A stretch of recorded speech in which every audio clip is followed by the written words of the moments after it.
देश की के ग्रोथ इंजन के रूप में यूपी की क्या भूमिका है। देश की आबादी का सबसे बड़ा राज्य है और सबसे अधिक संसाधन के बावजूद 1950 से लेकर 2017 तक प्रदेश की जो जीएसडीपी थी वह 12.75 लाख करोड़ तक पहुंची थी। 2017 से जब उत्तर प्रदेश की जनता जनार्दन ने प्रधानमंत्री मोदी जी के नीतियों पर विश्वास किया और इन 8 वर्षों में हम लोग प्रदेश की जीएसडीपी को इस 24-25 का जो वित्तीय वर्ष चल रहा है, मार्च 2025 तक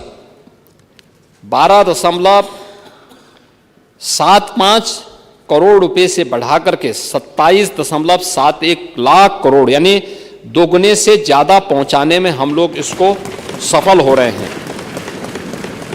देश की जीडीपी में आज के दिन पर उत्तर प्रदेश का जो हिस्सेदारी पहले 7वें स्थान पर थी, आज वह नंबर 2 पर आ गई है। हम अब देश की नंबर 2 की अर्थव्यवस्था बन चुके हैं। देश के अंदर जीडीपी की जो वृद्धि दर है वह 9.6% है, जबकि उत्तर प्रदेश की वृद्धि दर 23-24 में अगर देखें तो 11.6% है। एक सरप्लस स्टेट के रूप में उत्तर प्रदेश आगे बढ़ा है। हमने कर चोरी को रोका है,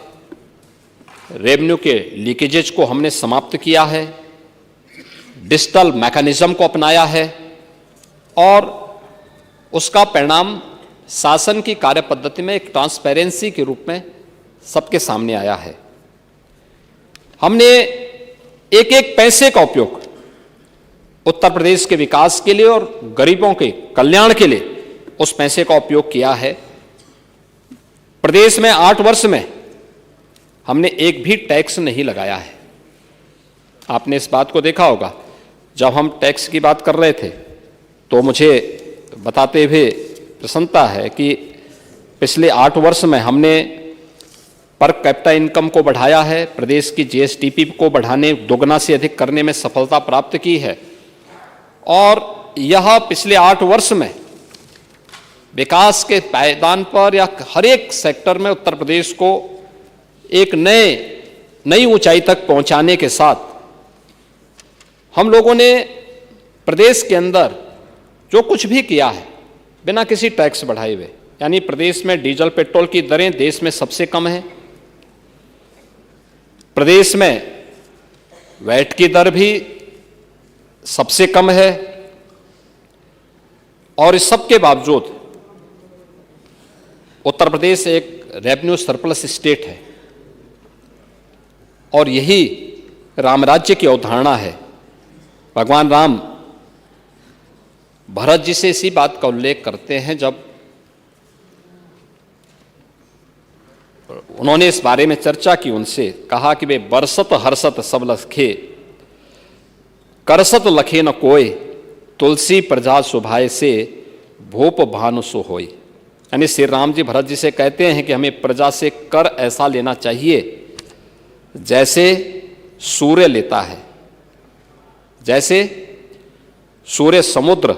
नदी तालाब से पानी लेता है लेकिन किसी को पता ही नहीं चलता,